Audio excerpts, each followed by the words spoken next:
Entrevista al señor David Katz. ¿Dónde nació y en qué fecha? Si se puede decir. Nací el 4 de julio de 1911 Ujú. en Milie, cerca de Chernobyl. En la época de mi nacimiento era Austria. Después pasó a Rumania y ahora está en Rusia. Ajá, y de familia religiosa, conservadora, Familia religiosa, muy religiosa. bastante, demasiado religiosa. Ajá. ¿Cuántos eran en la familia? ¿Eh? ¿Cuántos eran? Dos hermanos. Dos. Ajá. ¿Y usted era religioso también? No, Era tradicionalista, digamos. bueno, más o menos. Muy bien, ahora, ¿hasta qué edad estuvo en esa ciudad? Hasta la edad de 17 años. Ajá. Después me fui a Francia. Hasta llegué a Francia en 1928. Ujú. Nací en 1911 Sí. y me quedé en Francia hasta 1943. Ujú. O sea, durante la guerra, debido a la persecución de los judíos, vivía en el sur de Francia, que estaba la zona no ocupada, pero después, en noviembre del 42, el gobierno de Vichy, que era pro-alemán, o los alemanes ocuparon la parte sur de Francia, y entonces en abril de 1943 llegué a Venezuela. Ok, ahora, ¿por qué va me dice que era Rumania en esa época? Sí, no, bueno, su pueblo. bueno, sí, sí. Me dice que a los 16 años se va para Francia. Sí, sí. ¿Por qué se va para Francia y por la guerra? No, todavía no había guerra. Exacto, En por 1928 no había guerra. Ajá. Fue a Francia porque tenía un tío que vivía en Estrasburgo de Francia y fue a Francia primeramente para hacer los ciertos estudios y después también ocuparme de negocios. O sea, quiere decir que fue solo, no fue con la familia. No, solo. ¿Y su familia se queda en Sí, Rumania? quedó en Rumania, sí. Ok, ¿qué pasa después en Francia? ¿A qué se dedica? Bueno, ¿Estudia? bueno, al principio estudié, después me dediqué como vendedor de la empresa que tenía mi tío en Austria, vendedor de madera. Tenía un aserradero en Tirol, en Austria. Ujú. Y a la edad de 22 años me independicé ya. Monté un negocio propio, primeramente en Lyon y después en Marsella. Marsella. Bueno, entonces se dedica a montar un negocio, ¿no? Un depósito de madera Y en Marsella, ¿estamos hablando de en Marsella en qué año? Bueno, en Marsella llegué en 1938 más o menos. Quiere decir que usted tiene qué edad aproximadamente. 38 tenía 27 años. Ajá. ¿Ya tenía familia propia o no? No, ¿Ya se había casado? no, me casé en Venezuela. Se casó en Venezuela. Entonces, ¿qué pasó en Marsella? ¿Cómo llega a Venezuela? ¿Cuál es todo el Bueno, itinerario? en 1943, cuando hubo el peligro de la persecución de los judíos, entonces logré obtener un visa para Venezuela. Ya el consulado de Venezuela en Marsella estaba cerrado, pero obtuve un visa y me vine a Venezuela. Y en Marsella... Directo de Francia para de España. Por España, me quedé en España un tiempo, poco tiempo. Y después tomé el barco en Cádiz, y cada vez me vine ¿Por qué Venezuela? Porque tenía la visa para Venezuela. Sí, pero ¿por qué tenía la visa? Ya en la época de persecución en Europa uno buscaba, no escogía lo que se presentaba. Claro que si me hubiera ofrecido, digamos, Argentina, pues se lo hubiera preferido, porque Venezuela no era conocido. Ok, pero buscaban en América, específicamente. América sobre todo América, sí. Ajá. Pero de todas maneras yo era para pasar el tiempo de la guerra con la idea de regresar después de la guerra. Ok, entonces usted llega a Venezuela en barco. En barcos, en 1943. ¿Por el Puerto de La Guaira? No, Puerto Cabello. Puerto Cabello. ¿Llega solo o llega con un grupo de judíos? Solo. ¿Qué pasa ahí? Bien. ¿Tenía familia aquí? ¿Tenía alguien que lo recibiera? Ninguno. Tenía un amigo que yo conocí en Marseille, que con él montamos un negocio en conjunto, él me ofreció hacer un negocio en conjunto, en asunto de licores, fábrica de vinagre, fábrica de vino, pero con la condición que al terminar la guerra nuestra sociedad iba a disolverse y yo iba a regresar. Ah, ¿usted pensaba volver? A Marsella. a Marsella, sí, porque yo tenía mi negocio allá. Ok. Y efectivamente, cuando la guerra terminó en 1945, estábamos a punto de liquidar el negocio o de cerrarlo. Entonces el destino me preparó una buena oportunidad. Conocí a mi señora y ya me quedé en Venezuela. Ok, ya vamos a llegar a eso, pero hasta ese año de 1945, ¿dónde vive? ¿En una pensión? ¿Vive en una...? Yo tenía un compró una- apartamento pequeño allá en Puente Restaurador, en Caracas. ¿Y tuvo algún contacto con los judíos? Sí, como Que no. sí. Primeramente, como aprendí contacto, yo en Marseille hacía parte del comité de pro refugiados que recibíamos, porque Marseille es el punto final de Francia donde la gente se embarcaba, los refugiados que venían de Austria, Alemania, bueno, en todas partes, venían allá para embarcarse en otra parte. Entonces yo hacía parte de la comunidad ya misma en Marseille, porque yo vivía en Marseille, tenía mi negocio allá, y hacía parte del comité pro refugiados. Recibíamos los refugiados, hemos alquilado un hotel viejo que se llama Hotel du Levant, y allá se recibían todos los refugiados, estaban todos. Y bueno, se recibían, se daba comida, bueno, el comité pro refugiados de Marseille, del cual yo hacía parte, se ocupaba de los refugiados que venían. Bueno, esa fue mi ocupación, o sea, participar, bueno, también cuando había campañas sionistas, todavía no existe el Estado de Israel, también porque yo sí, no he sido religioso, pero he sido siempre sionista, esto sí, y también en mi tierra. Y bueno, Esa fue su labor en Francia, perdón, en Marsella. Francia, en Marsella. Sí. Entonces después cuando vino la guerra, estaba ya peligroso, porque había mucha gente que recogían, por ejemplo, un socio que tenía allá lo recogieron y llevaron a un campo de concentración, después desapareció también su hijo. Entonces que usted llega a Y Venezuela. llegué a Venezuela en 1943 y me quedé en 43 hasta el año 45, cuando la guerra terminó, para regresar. Pero ¿cómo conocen los primeros judíos aquí a la comunidad? Bueno, ¿Había algún tipo, la sí, comunidad estaba organizada?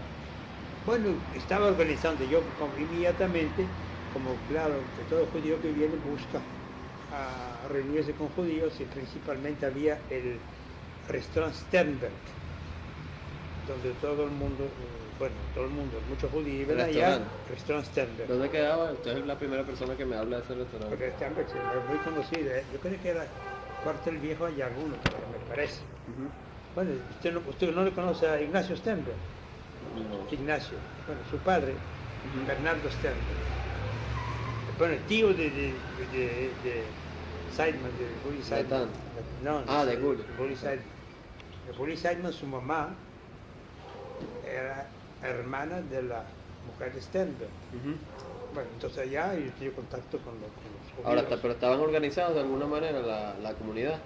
Yo creo que había, pero yo no participaba entonces, ya creo que había dos centros, uno Puerto Viejo Aleaguno y otro, no sé, había dos.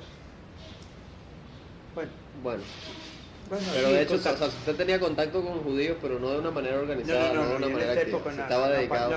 Ok, ya llegamos a 1945, pero una pregunta antes de entrar a ese año.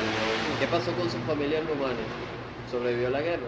Mi hermano, que estuvo también en Francia, vino después de mí, desgraciadamente justo antes de hacer la guerra, él vivía en Lyon y le mataron. Los alemanes, creo que tuvo un problema con una muchacha que le denunció, no sé qué, y me contaron después la gente donde él vivía que le mataron. Mis padres se quedaron en Rumania, murieron allá. Mi papá murió joven, a la edad de 53 años, y mi mamá también murió. Pero sin campo de concentración, y murieron allá mismo. Ok, entonces, a partir del año 45, ¿qué pasa? Al año 45, bueno, después en 45... ¿Usted conoce a su esposa? Mi esposa, en 46 nos casamos. ¿Quién? Fe de la vida, eso es de la vida, porque justamente en el restaurante Sternberg que yo le hablo, era casi enfrente de la, no sé cómo se llama, Unión Israelita, bueno, del Centro Israelita, yo creo que el Centro Israelita allá mismo.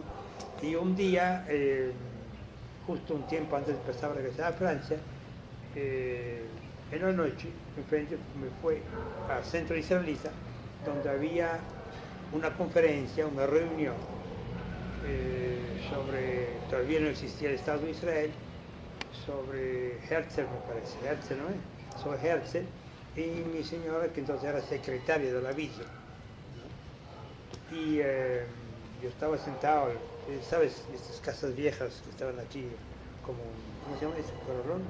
¿No? Zaguán. Algo así, bueno. Pasillo, un zaguán. Sí, así yo estaba sentado, al final casi a la puerta, y estaba delante allá, hizo un discurso. Ah, su señora sí, saltó hace ajá, sí, ella daba el discurso. Secretaria hizo un discurso, y en su discurso empleaba unas palabras en francés, porque nosotros hablamos francés los dos, ella hablaba francés porque es de Casablanca. Entonces empleaba dos palabras en francés, y eso me hizo mirar quién es, porque estaba pendiente, y bueno, cuando lo vi de lejos, era simpática, pedí que me la presentaron, y así empezó la... ¿Cómo se llamaba? ¿Cuál es su apellido? Corrial, ella se llama Yolanda Corrial. Ajá. Vamos por una pausa. Bueno, entonces usted... Entonces en el 46 nos casamos, formamos una familia, en 47 nace nuestra hija, primera, porque no hay otra hija, una sola hija, y en el 51 nace nuestro hijo. Cuando nuestra hija nace, bueno, crece, entonces ya a la edad de 6 o 7 años, estaba empezando el colegio Morales Luces. ¿Qué fecha? Estamos hablando del 50 y... Pues más o menos de 52, 53, que empezó viviendo, ¿sí? 53. El primer Morales Luces... El primero, aquí todavía en la placita, enfrente de Crema Paraíso. ¿Sabe que había? Sí. No lo conocía. No, pero yo sé que hay un... Bueno, ya. Ahora es la agencia de festejos allá, me parece. Ajá. Bueno, ya empezó la hija nuestra en el colegio, y bueno, y así fue. Yo empecé a entrar realmente en el trabajo de la comunidad. Empezó cuando el profesor Gross tuvo un problema con la directiva y le despidieron. Con despedida del profesor Gross, nosotros, con otros padres de los alumnos, protestábamos contra la despedida, etcétera, etcétera. Y entonces ese fue el año 60, 58, no me acuerdo exactamente. Entonces, decían los directivos de entonces, sí, para criticar ese Estado, todos están bien para criticar, pero para cuando le llaman para trabajar, no trabajan. Pero como yo tengo un poco el sentido de responsabilidad demasiado exagerado, cuando se presentó la primera oportunidad, me llamaron. Entonces, ya me sentí comprometido y me metí. ¿En qué? ¿Cuál fue el primer cargo? Tesorero. ¿Tesorero de qué? ¿Del colegio? De la Unión Israelita de Caracas. Ah, de la Unión Israelita. De Caracas. Ok, pero usted se me ha adelantado un poco. Sí. Estamos yendo un poco cronológica, ¿no? Porque se ha dado. Sí. Entonces, Bueno, eso es todo. No, ok, pero ya vamos a llegar a eso, porque estaba un poco cronológico. Antes, cuando usted está en Venezuela y usted ya se casó, se casó en el 46, me dice, ocurre un acontecimiento que para usted tenía que ser muy importante porque dijo que era sionista, que es la creación del Estado de Israel. Siempre, eso y esto, siempre. Ese fue a la reunión donde conocí a mi señora. Exacto, entonces, pero surge el Estado de Israel en el año 48. Sí. Claro. Ahora, ¿qué pasa? ¿Cómo vio usted que haya afectado, primero usted personalmente, alguna vez pensó ir a Israel o algo por el estilo? Y segundo, a la comunidad, ¿tuvo algún tipo de festejo, algún tipo de había euforia, había euforia. Pero euforia desorganizada. Locura y euforia. ¿Pero desorganizada o se organizaron para...? Bueno, estaba organizado, claro que estaba organizado. Estaba el Shazón de Shank en paz descanse. Toda esa gente estaba organizada, pero yo en este caso, en este momento no participaba, pero no la directiva, participaba en todo. Ok. Antes de conocer a David, la que había entrado en el sionismo impulsada por Berta Gerchunov, que vino de la Argentina para fundar la primera WISO aquí, fui yo. Es la esposa del señor David Katz. La esposa de David Katz. La actual, porque en aquel tiempo yo era soltera, era una niña de 19 años, y Berta Gerchunov aspiraba a que se fundase aquí una WISO con estatutos, en fin, de una manera formal. Y eso fue lo que yo hice. Como secretaria general de esa primera junta, distribuí los papeles, organicé el comité, le di cierta jerarquía. Aquí las cosas se hacían un poquito como en la cocina yiddish, ¿no? Yo hago esto, no importa si soy presidenta o soy cualquier cosa. Y dice, no, la presidenta tiene que hacer tal cosa, la vicepresidenta tal otra.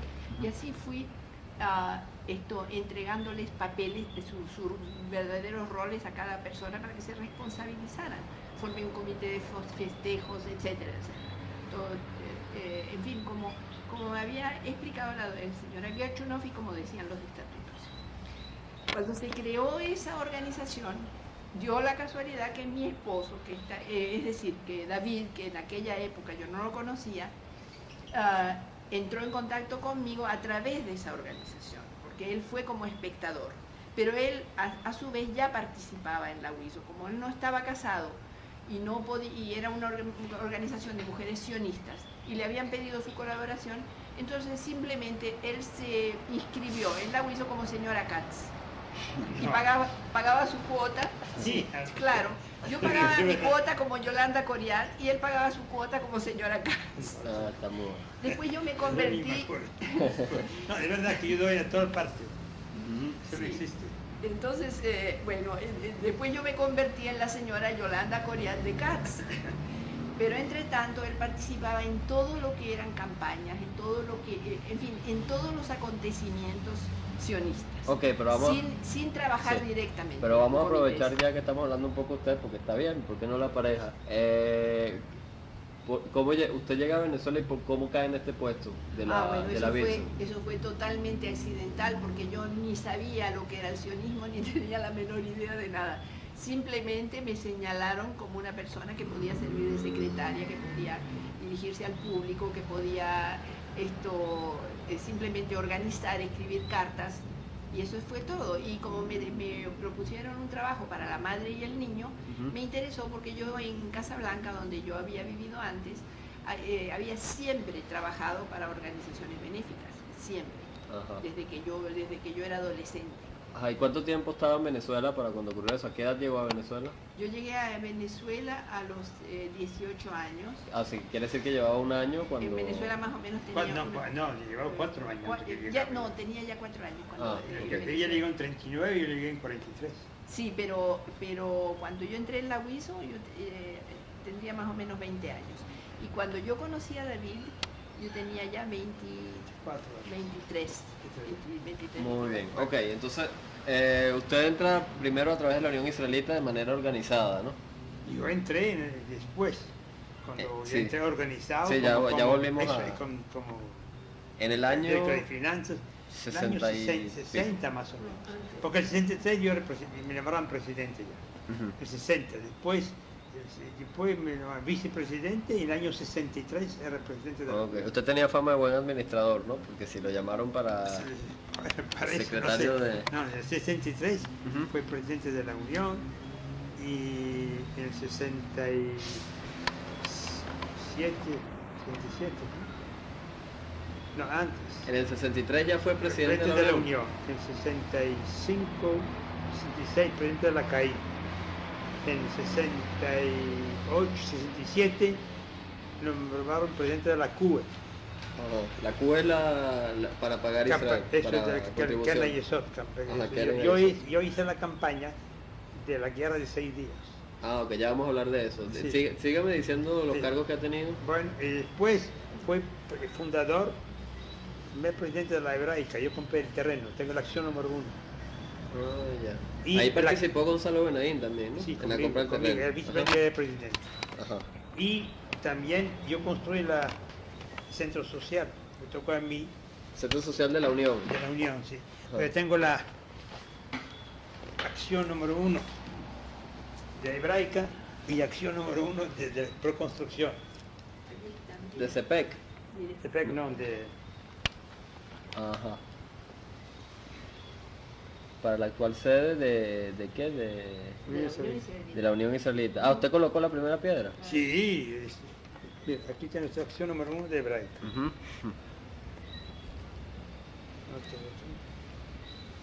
Y aquí tiene... Acción número 1. Número 1 de Proconstrucción. Ok, pero ¿de quién vino la idea de esto? ¿De Hebraica y de...? Bueno, como ya presidente... ¿De ustedes mismos? Claro, con otra gente buscamos el terreno, conseguimos el terreno. Ok, pero ¿cómo surge eso? O sea, ustedes se reúnen una vez y dicen, vamos a hacer un club social y no, listo. No. Pues, había una necesidad absoluta de un centro social.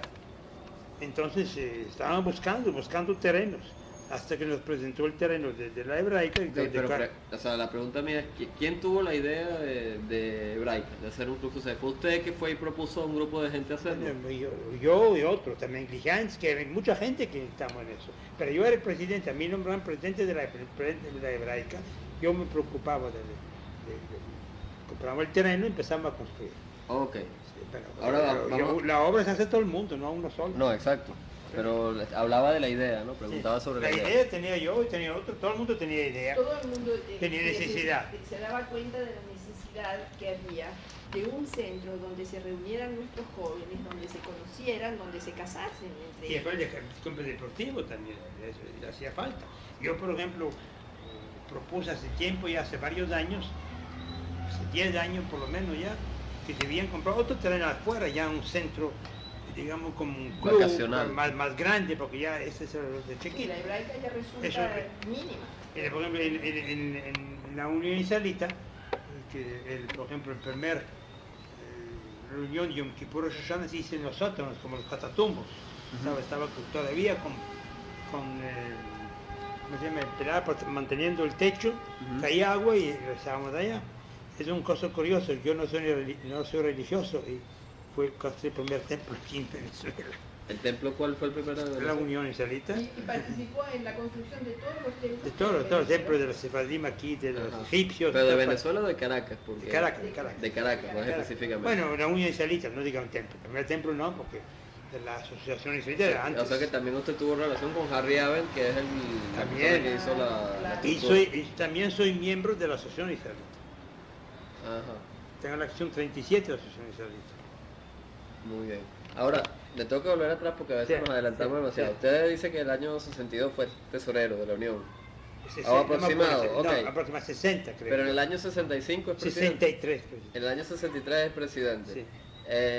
¿Qué evento importante o qué institución importante se creó? Bueno, justamente cuando yo era presidente me tocó, por suerte, de construir el edificio, de colocar la primera piedra de la Unión, construir el edificio. ¿Qué hay del colegio que se hizo después aquí en San Bernardino también? Bueno, se hizo antes.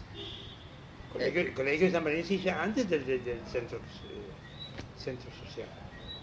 Sí, pero usted me dijo que el colegio estaba en Crema Paraíso.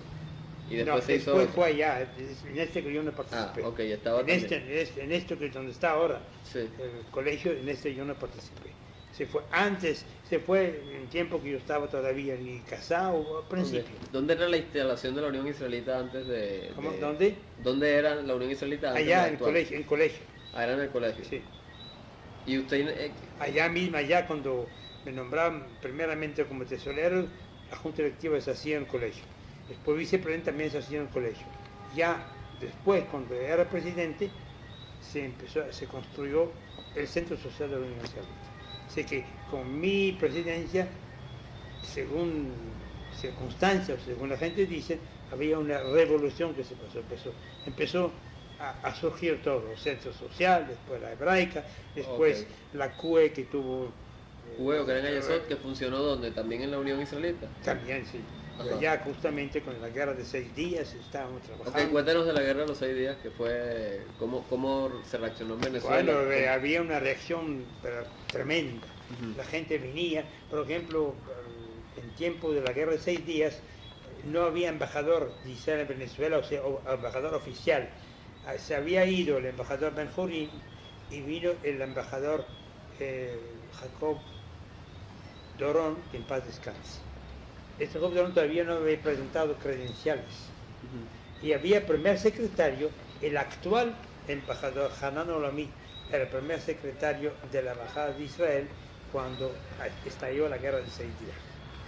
Entonces se hacía una campaña aquí, en la embajada, el embajador oficialmente no pudo actuar, y Hanan Olami y yo hacíamos todo el papel de la campaña, y recibía a la gente en la embajada, se hacía reuniones cada noche en la Unión, en el salón donde se contaba, se informaba sobre los acontecimientos, y había la gente casi puede decir que dejaron gran parte de sus actividades dedicándose, estaban siempre en la Unión, y la gente respondía de una manera. Las donaciones de sangre y también eso fue la guerra de los 6 días. 6 días convenieron.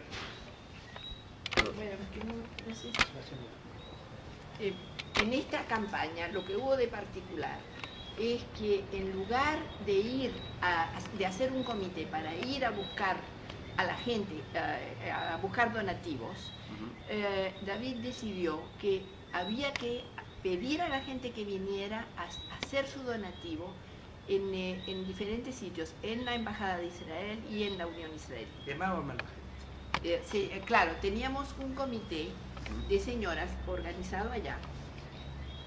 Yo tenía una lista de toda la comunidad, y entonces tenía mi comité de señoras trabajando en los teléfonos de la Unión, pidiendo contribuciones a toda la comunidad. Y cada uno hacía una cita para venir a dar su contribución, en lugar de ser visitados.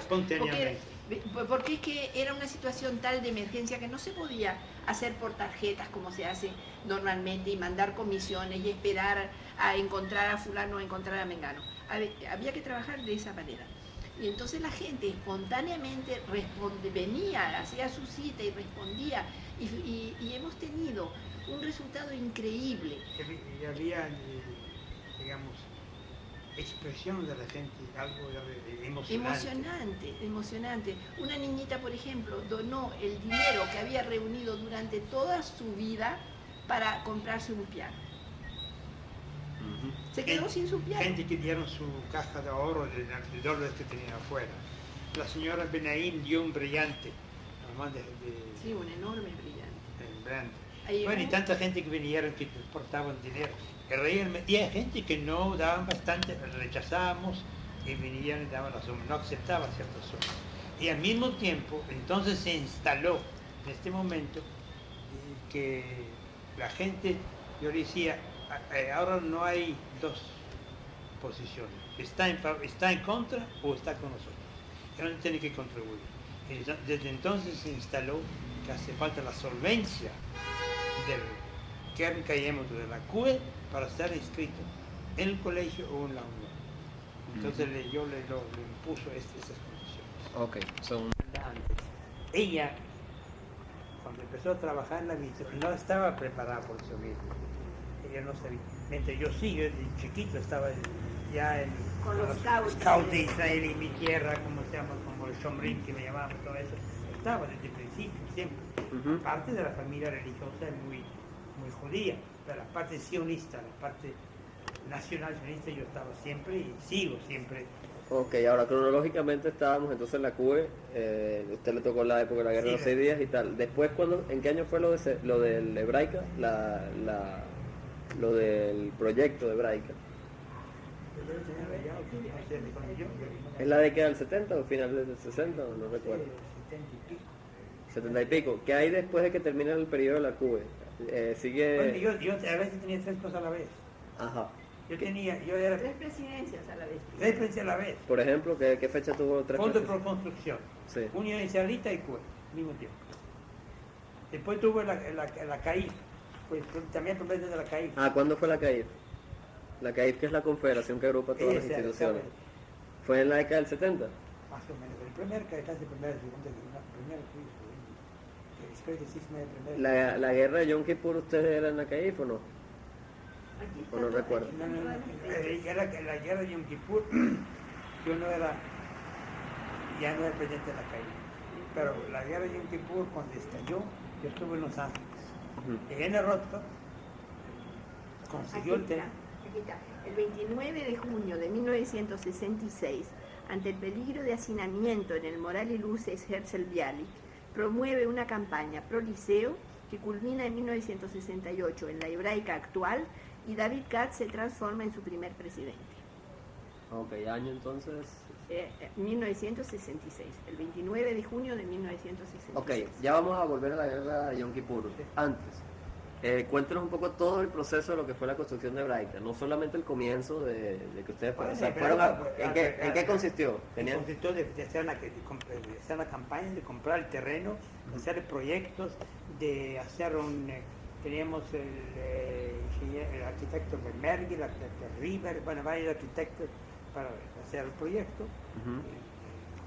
Y se hizo campaña, y después se empezó a construir. Y después el segundo presidente, y cada uno le tocaba una parte. Vine después con John Benaim, que era el segundo presidente, después Willy Egerman, y así cada uno. ¿Y la cuestión de los estatutos? Se hizo a principio. Claro, se hizo a principio. O sea, Hebraica pertenecía a la asociación y a la unión. Sí, eso, la idea justamente, la idea nuestra es, y sigue siendo esto, a pesar que hay cierta campaña, que de hecho la Hebraica pertenece a la unión de la asociación. Los accionistas, que se puede llamar accionistas, que de hecho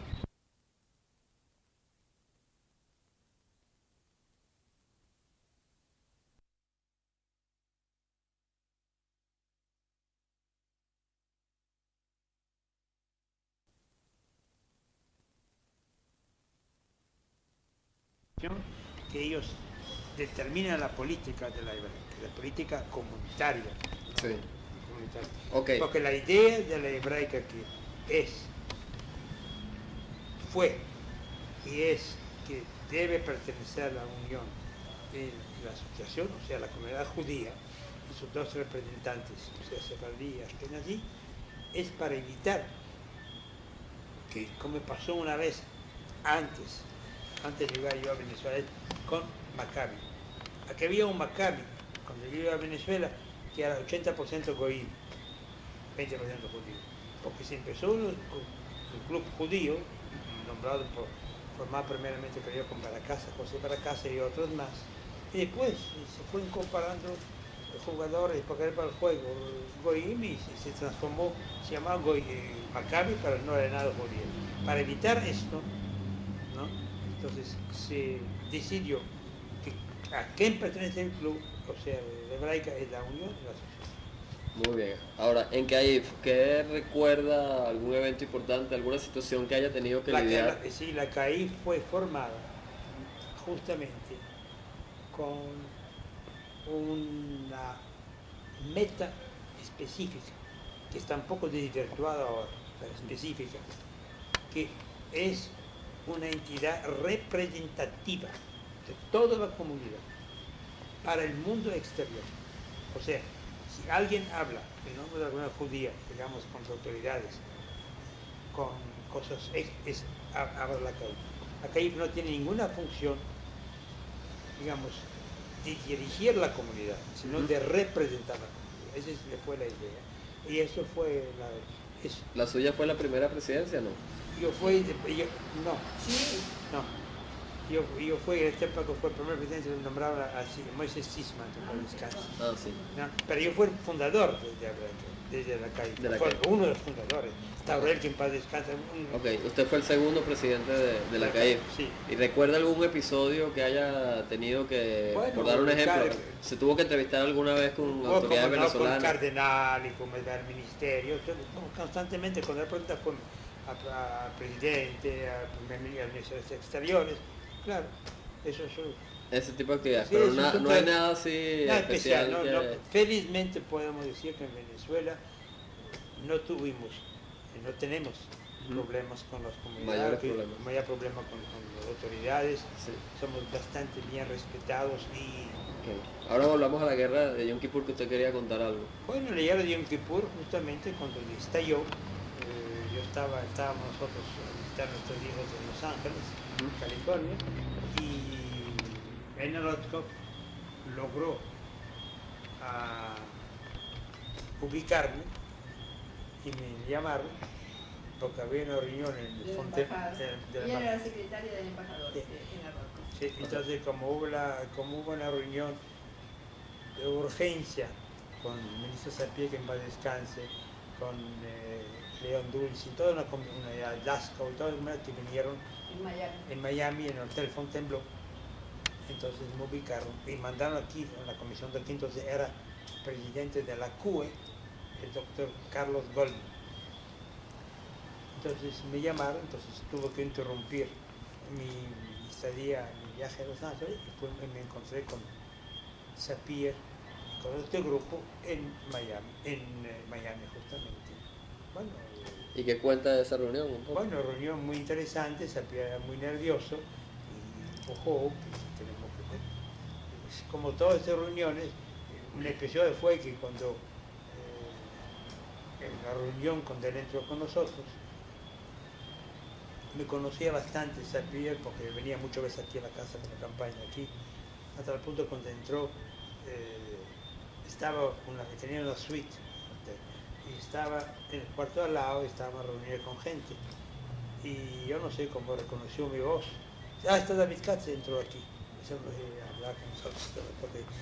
¿Pero alguna decisión con respecto a Venezuela? No, respecto al mundo, respecto que tenemos que aumentar la campaña, que tenemos que hacer lo máximo posible, y como episodio que fue que llamó Sam Rothberg, que es un líder muy importante de Estados Unidos, era presidente de los dos bonos. Y Sam Rothberg justamente llamaba por teléfono cuando estábamos allá en el hotel, y Sapir se molestó diciendo que ahora meten los de bonos, que están en campaña que eran eso, porque el bono tiene que devolver la plata, de la campaña no se devuelve nada. Entonces él se opuso y dice, no, nada de campaña, nada de bonos de momento, ahora campaña.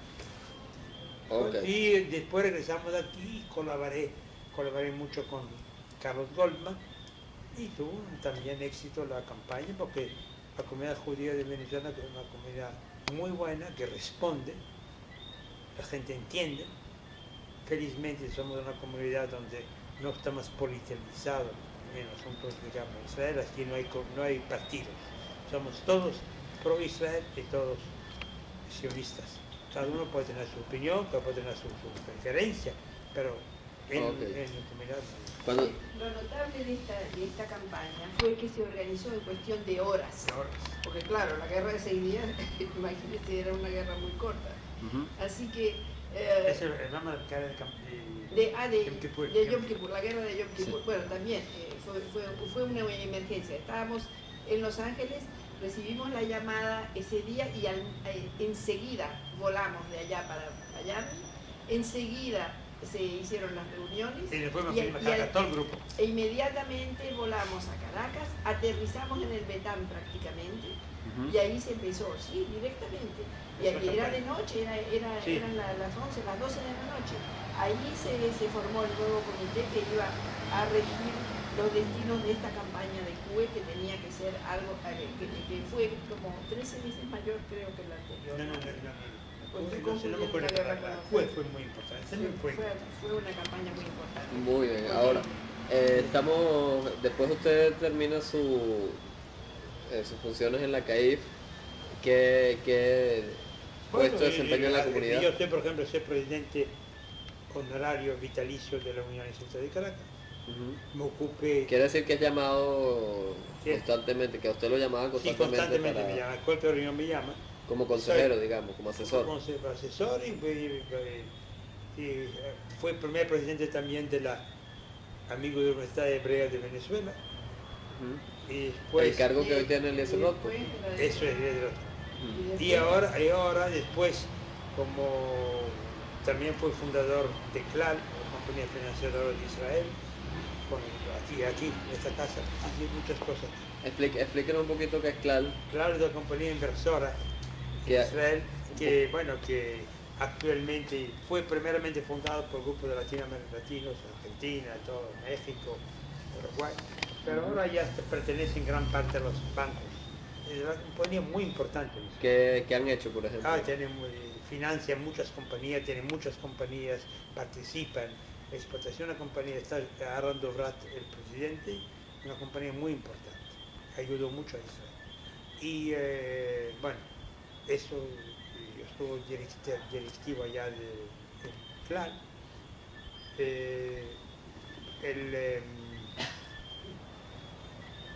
Sí, después en CLAL justamente había el primer presidente de CLAL era George Weiss, que en paz descanse, un hombre muy importante, que primeramente fue era un hombre rico, pero también muy científico, culto, era profesor y trabajó mucho en la Universidad de Jerusalén.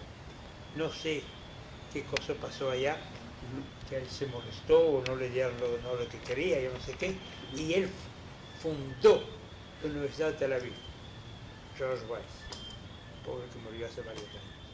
Como él era el presidente de CLAL, me llevó a la Universidad de Tel Aviv. Entonces transferí, mejor dicho, la presidencia de la Unión Israelita al doctor Starosta, de la amigos de la Universidad Hebrea de Jerusalén, al doctor Starosta. Y yo me fui ocupando de la Universidad de Tel Aviv. Que hoy en día el responsable es Merenfeld, si no me equivoco. Sí, entonces yo fui presidente del amigo y la campaña del edificio Venezuela, donde tenemos un auditorio. ¿El edificio de Venezuela en la Universidad de Tel Aviv? Tel Aviv. Porque también hay un edificio de Venezuela en la Universidad también participé, también tengo ya mi... O sea que ustedes en todas las cosas hay que ubicarlo. Sí. Entonces ya de la Universidad de Tel Aviv tenemos un auditorio nuestro y también tenemos un centro de computación, también el nombre nuestro. Yo de Tel Aviv ha sido presidente de los amigos y ahora otra vez transferí mi negocio a Merenfeld y ahora soy presidente honorario de los amigos de Merenfeld. ¿Cómo es hoy en día su actividad comunitaria? Oye, asesor de todas esas... No, participo en todo un poquito con mi amo, voy. Participo en todo un poquito. Ok, pero no tiene un cargo específico ahora. No. En la Unión tengo, como se llama, como presidente vitalicio y al mismo tiempo, no solamente yo, todos los presidentes vitalicios son miembros de la Junta Directiva. Muy bien, ahora voy a hacer otras preguntas un poco más específicas. La campaña Sionismo Racismo, ¿recuerda qué se hizo en la comunidad de Venezuela a nivel informativo para contrarrestarlo? Cuando ocurrió lo de la ONU. También acordémonos que Venezuela votó... Bueno, esto ya, bueno, en este caso yo no participé, ya toca más bien a otra gente. Ok, la guerra del Líbano tampoco. No. Ninguna relación. No. Bueno, como todos apoyamos. Exacto, ¿no? pero era... Directamente no. Aquí, esta casa venía mucha gente, aquí vino Begin, aquí estuvo, todos los casi. Háblenos de las personalidades israelíes que han estado aquí. Begin, Moshe Dayan, qué sé yo, Sapir varias veces, bueno, ¿qué más? Nabón estuvo cuando vino. Nabón también, bueno, Nabón. Aunque no haya estado en su casa, que haya conocido, ¿no? Sí, Nabón. Sea que usted haya conocido en Israel. Nabón, Golda Meir, cuando estuvo aquí. La conocimos allá. Sí, allá. ¿En Israel? Sí, como en casa de ella, ¿En la casa de Golda Meir en Israel? En la oficina de Golda Meir. Todo ese tipo de reuniones eran... Busco de allá esta foto justamente con Ben Gurión, que fuimos una delegación a Israel. Cuenta un poco de eso de Ben Gurión. Ben Gurión fuimos a visitarlo en el año 63, 64, no sé cuánto. Fuimos justamente a Poclán y fue una delegación. En el hotel teníamos la bandera de Venezuela, fuimos recibidos con todos los honores. Era Harbasi, que era embajador de Venezuela en Israel. Bueno, fuimos con Harbasi, el poeta. Poeta, sí. Fuimos recibidos por Ben Gurión, hay una foto de Ben Gurión, Levi Eshkol y Golda Meir, entonces, busca allá. Es una foto para la historia. Sí, hay varios. Hay muchas fotos. ¿Y qué tipo de conversaciones sostenían? O sea, en general muy de bien, salud muy bien, cordiales o a nivel de de decisión tuvo alguna reunión con algún líder israelí de decisiones para la diáspora o para Venezuela. Cuando se trataba de Venezuela, le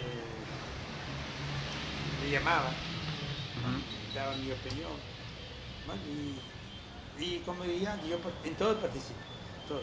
Ahora, por ejemplo, bueno, en Charcele, qué sé yo, entonces, en Technion, de ahí participo, en la Universidad de Jerusalén participo, en Barilán participo, no participo. Ok, con respecto a los refugiados, ya me estoy yendo para atrás también. Sí. ¿Fue testigo o ayudó en alguna campaña para ayudar a los refugiados que llegaban a Venezuela? No, puede ser que estamos yendo para atrás. No, en en esa época. Era refugiado. Usted era refugiado. Yo venía, claro, nunca, yo vine con plata. Yo no vine limpio. Comprendo, tenía mi negocio en Francia, traje mi plata y yo no ligué con millones, pero yo no necesitaba, al contrario, inmediatamente, al llegar aquí, justamente por el hecho que yo conocía el peligro de un refugiado, que el más importante es la desmoralización. Entonces yo llegué aquí inmediatamente, como conocía a la persona, el futuro socio, me asocié con él para empezar a trabajar. Y un negocio donde yo metí la plata, no, él estaba aquí, pero yo tenía plata para ocuparme. Entonces me ocupé. Ok, ahora usted tiene 2 hijos. Sí, una hija y un hijo. ¿Que viven? Los 2 viven ahora en California, en Los Ángeles. Los 2 están en los Estados Unidos, sus nietos, toda su... Sí, bueno, sí. Están en los Estados Unidos. Sí. Ahora, con respecto a su trabajo no comunitario, su trabajo en Venezuela, Bueno, usted se dedica básicamente a negocios, a la industria. a la industria. Sí. Tengo una industria, primera industria de licores, que justamente cuando llegué para aquí, el socio que yo conocía así, yo, como dije, preocupamos del negocio, inmediatamente entré, él era especialista, fábrica de vinos, él venía de Viena, Austria. Entonces yo compré con él. Después él murió en el año 50. Yo tuve que quedarme con el negocio, porque me quedé aquí. Él tenía un hermano que montó un negocio de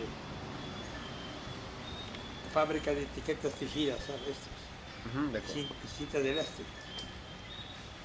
El pobre hombre se encontraba en una situación económica mala, entonces fue allá para ayudarlo. Y ayudarle, metí el negocio. Y ahora también se murió él, ahora yo tengo 2 negocios. Una fábrica de licores y una fábrica de textil, de etiquetas tejidas y de cintas de elástico. Ajá. Y sobre Venezuela me interesa mucho que nos diga un poco, primero, usted me dice que usted llegó a Venezuela porque fue la visa que recibió, fue pura casualidad. ¿Tenía alguna idea o algún concepto de lo que era Venezuela antes de venir para acá? ¿Se imaginaba lo que era? ¿No sabía nada? ¿No sabía dónde venía? ¿Y cuál fue su impresión en los primeros días de estar aquí o cuando llegó? ¿Qué esperaba ver?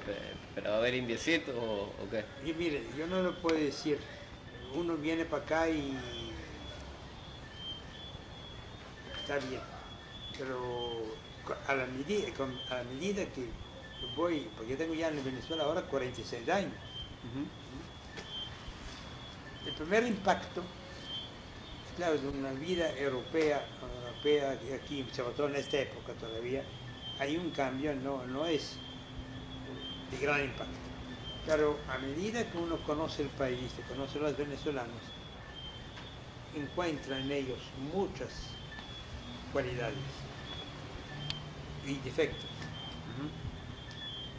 Yo creo que van juntos, sus cualidades y sus defectos.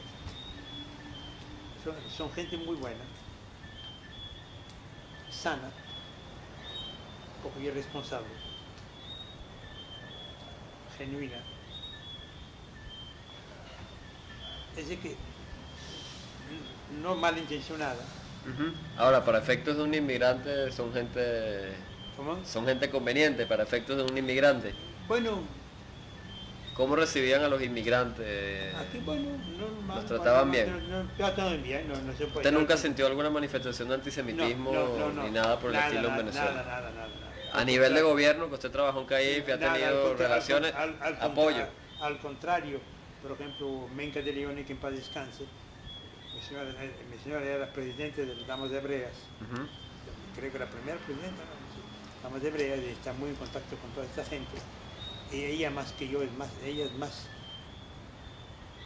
se lleva más con las venezolanas, o sea, es más venezolana que yo, por el hecho que de su origen. Eran muy amigos de todos los presidentes, de Mercadillón, la gente demuestra en privado mucha simpatía por Israel, mucha simpatía por los judíos. ¿En privado y en público? Pero oficialmente, pero no por los árabes, ¿comprende? Ellos dicen, casi se disculpan, que tiene que haber esas medidas que no son favorables a Israel por el petróleo, pero en el fondo no aprecian los árabes. Ok, usted se casa con el señor Katz y todo, ya tenemos entendido que fue presidente de la BITSO. ¿Quién, yo? Sí. No, yo ¿No de la BITSO? ¿De qué hablábamos? Secretaria general, yo fui la secretaria general de la BITSO, de la primera BITSO que se fundó en Venezuela. ¿En el año? En el año 44. Sí, ok, aproximado. Ahora, ¿nos puede hablar un poquito 44. Cronológicamente de su trayectoria también en la comunidad? Bueno, yo primero trabajé en la UISO, me quedé siempre en la UISO y después fundamos un grupo de UISO Sefardí para atraer ese sector de la comunidad que no había participado todavía en el sionismo. Fui 5 años presidenta de ese grupo.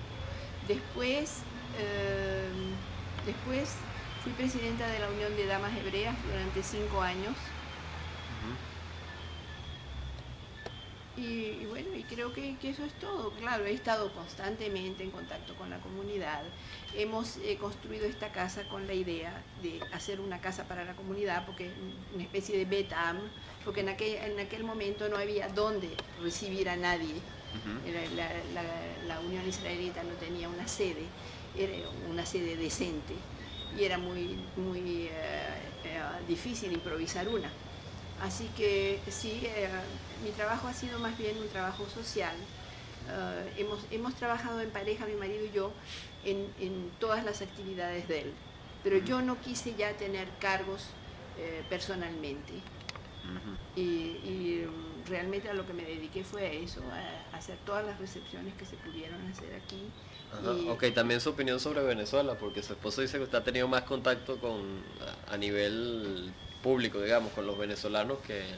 Bueno, mi contacto con los venezolanos se hizo, sí, realmente a través de la Unión de Damas Hebreas con las autoridades, lo cual no está mucho en mi carácter. A mí no me gustan mucho las cosas sociales formales a ese nivel. Y claro, lo tuve que hacer en representación de la comunidad. Sin embargo, la acogida fue extraordinaria, no puedo quejarme. Realmente, si hubiéramos querido estar todos los días metidos en casa de todas esas personas importantes que se relacionaron con la comunidad. ¿Nos dice unas cuantas? ¿Puede recordar algunos nombres? Qué sé yo, Menca de León y Pérez principalmente, yo sé que me recibió hasta el... Que era la primera dama, ¿no? Sí, hasta el último momento cuando ella... La mujer de Betancourt. Antes de eso, sí, la señora Valverde, ¿cómo se llama ella? La primera mujer. ¿Cómo se llama? Carmen Valverde de Betancourt. Sí, y después Menca de León y después Alicia de Caldera. Y las personas que las acompañaban. Para mí eso era una misión oficial. Entonces, todas esas personas que yo recibía cuando no había más remedio que hacerlo en mi casa y en casa de quien yo iba cuando estaba representando a la comunidad, realmente yo no las traté como individuos, sino en función de mi trabajo. Pero sí puedo recordar en ellas una acogida realmente muy, muy cordial. Siempre. Yo no tuve jamás una decepción en ese sentido. Ok, y Venezuela a nivel general, ¿qué le parece? Como inmigrante que es también. Bueno, como inmigrante mi contacto con Venezuela lo he hecho a través de mis estudios en la Universidad Central de Venezuela. lo he hecho también. ¿Qué carrera estudió? Psicología. Y bueno, y antes de eso, en la reválida de mi bachillerato, estuve en el liceo también. Realmente la gente humilde de este país es gente muy cariñosa, muy cordial, muy acogedora, muy inteligente. He encontrado realmente personas muy, muy inteligentes a través de mis estudios. También a través de mi gimnasia. Yo generalmente estoy siempre en contacto con juventud, porque las actividades a las que yo me dedico, en ellas prima generalmente un elemento joven. Y es eso, la gimnasia, el ballet, la universidad, me pusieron en contacto con la juventud de aquí, y realmente he tenido una gran acogida. Nunca sentí un rechazo por el hecho de que yo era mucho mayor que los estudiantes que me rodeaban. Y mucho menos porque era judía. Jamás. Jamás. Al contrario, no, más bien era casi un privilegio, que querían saber de nuestra religión, querían tener idea de nuestra cultura. No, yo no puedo decir que he sentido rechazo. Bueno, muchas gracias. Adiós.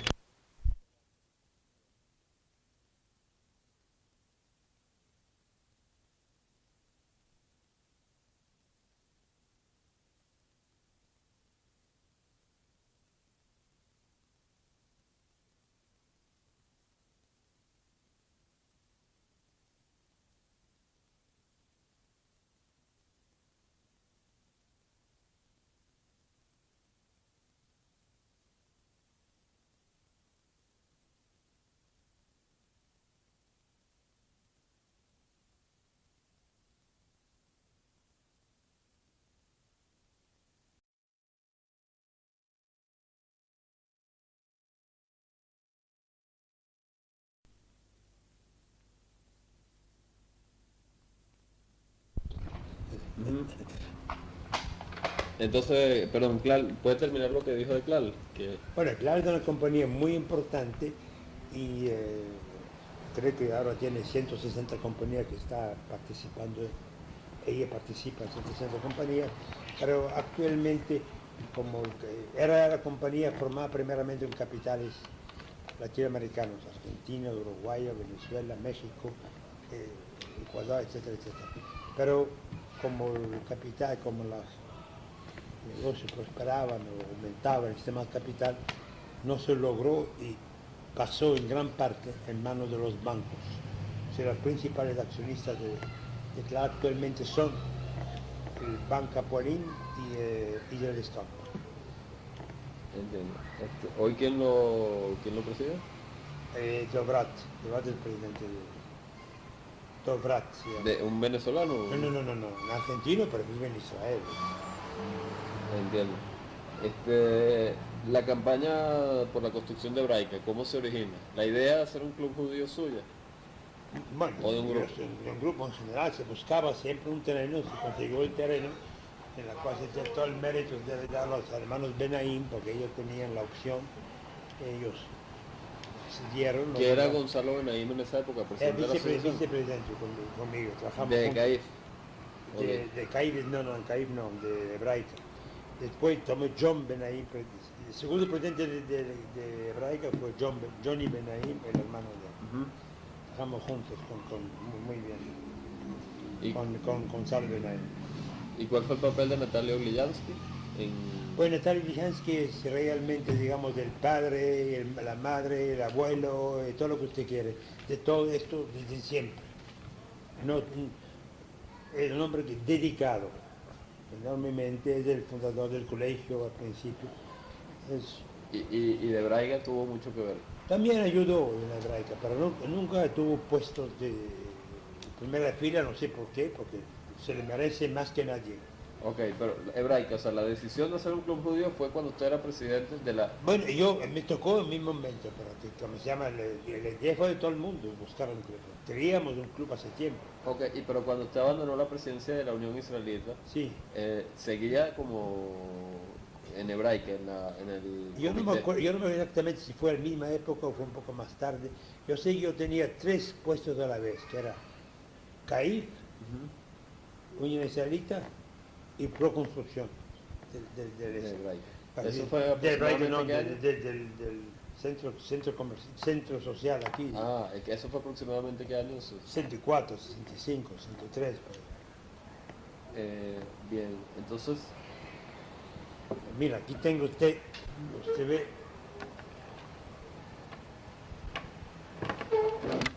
el año 1959. Sí, mira el número 1. La Asociación Israelita de Venezuela.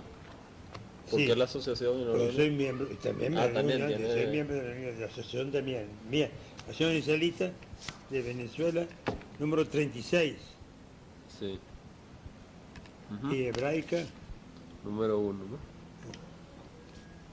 ¿Dónde está el número? 1, claro. Ahora... 59, empezó la construcción de la... Hay una anécdota que yo la bauticé, que usted la contó, ¿no? Pero yo la bauticé al redactar la pregunta.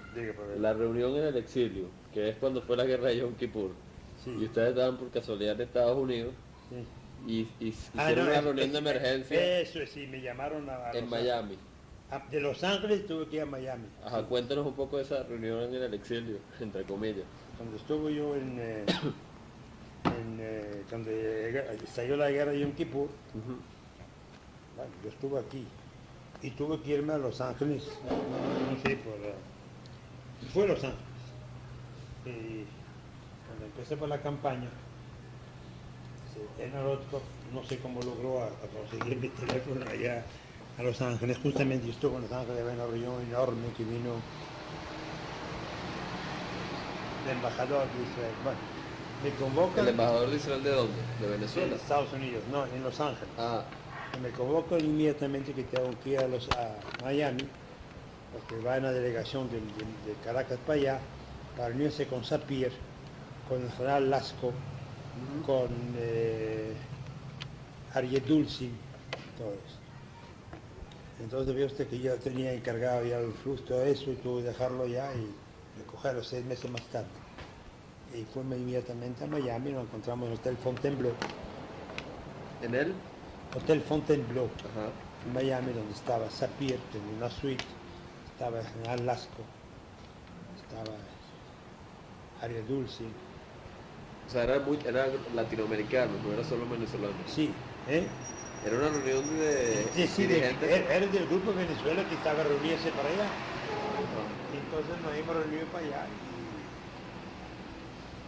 Y Sapir salió del cuarto al lado y estaba medio dormido. Cuando oyó mi voz, dice, hasta está David Katz, por la voz me reconoció como está en mí.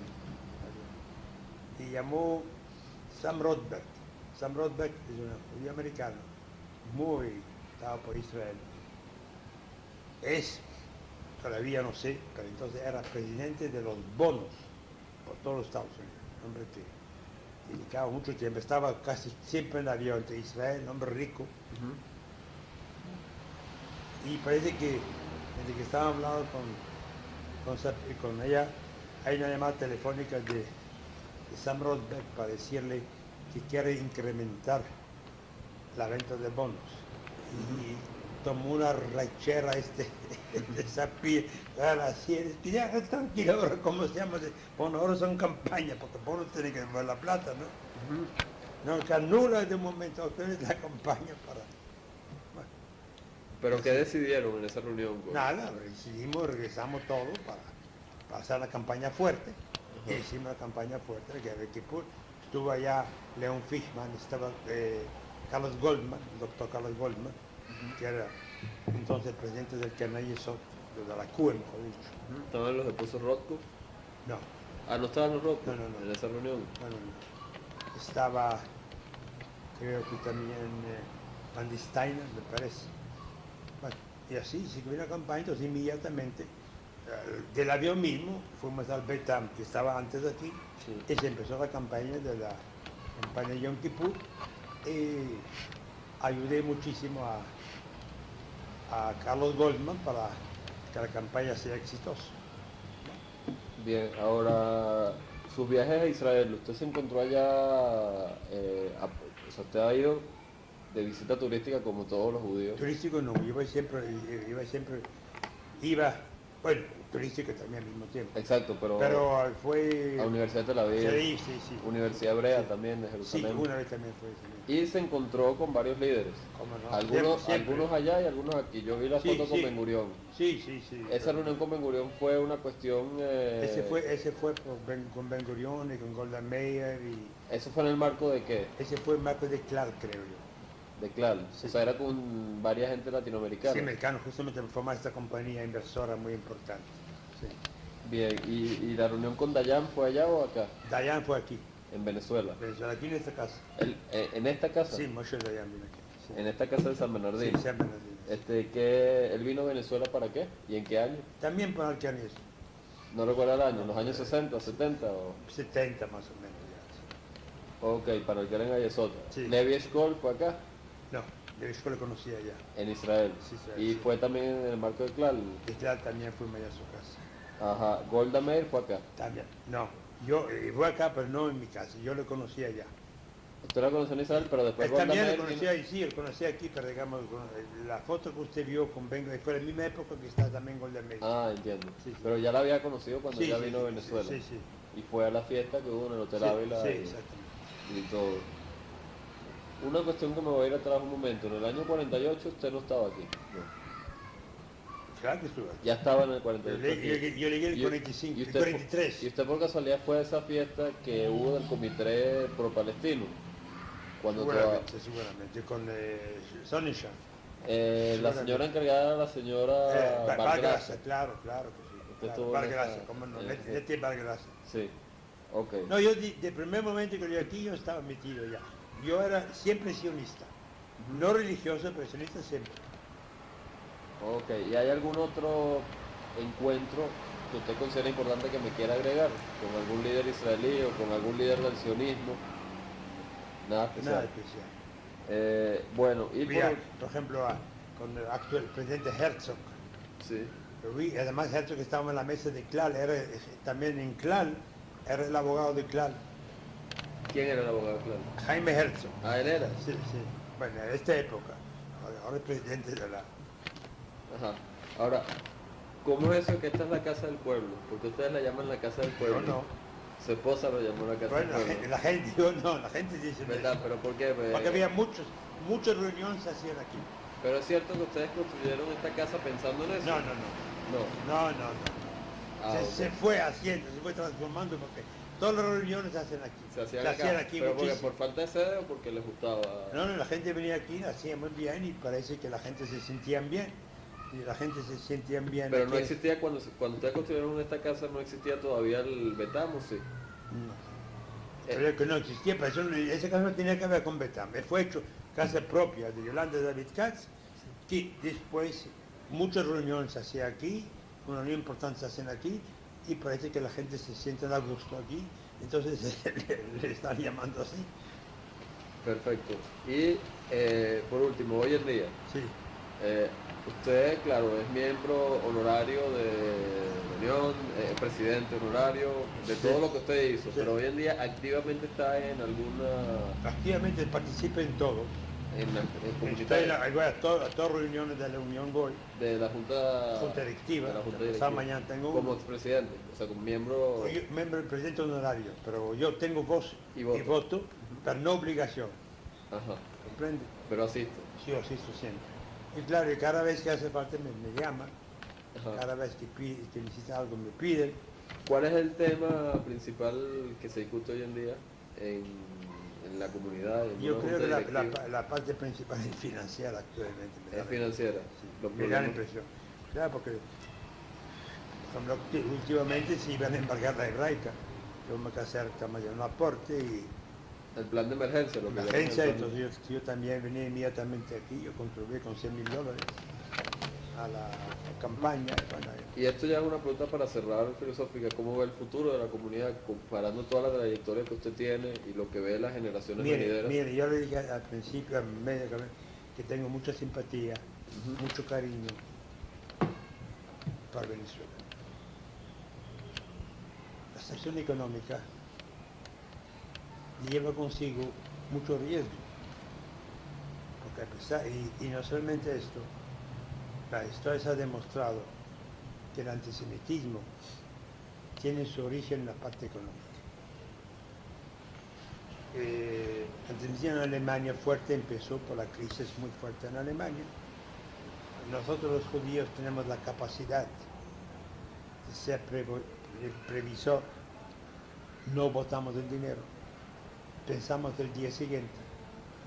Y por lo tanto cuando viene, es como la, no lo sé en español, el cuento de la hormiga y de la, bueno, sabes que ahorra o no ahorra.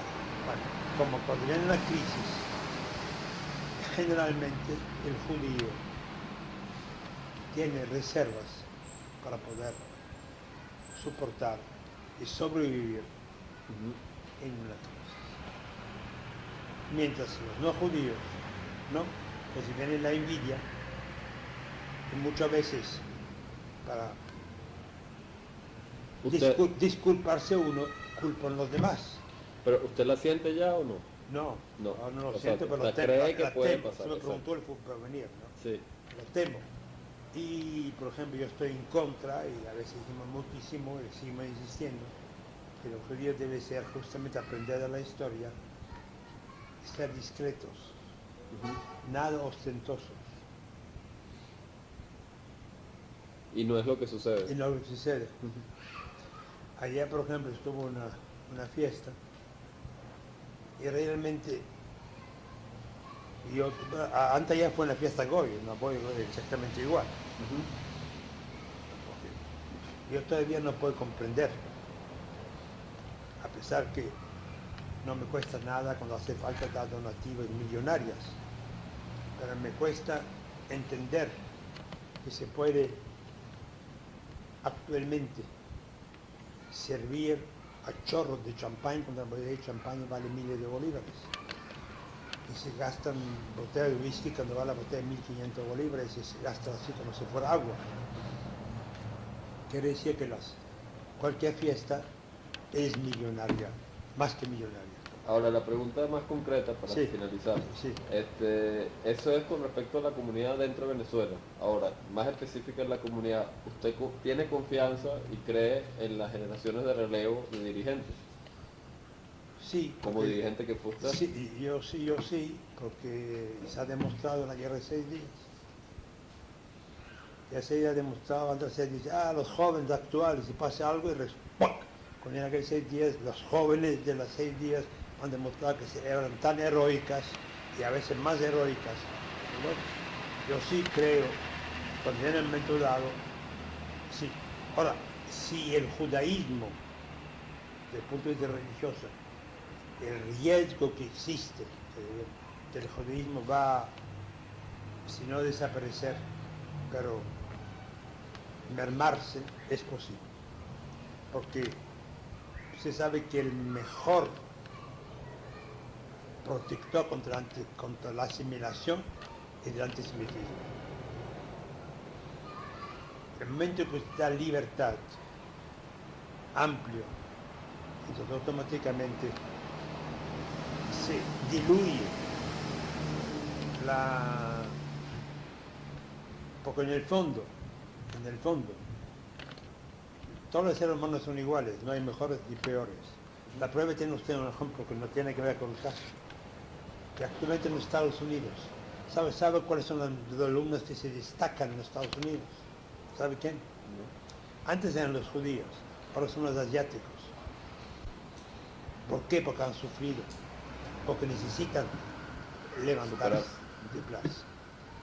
En el momento que hay libertad, que todo el mundo acepta, aquí por ejemplo en Venezuela, tengo entendido que las familias no judíos aceptan con gusto un matrimonio con un judío, no rechazan, al contrario, consideran que el marido judío es más sano, etcétera, etcétera.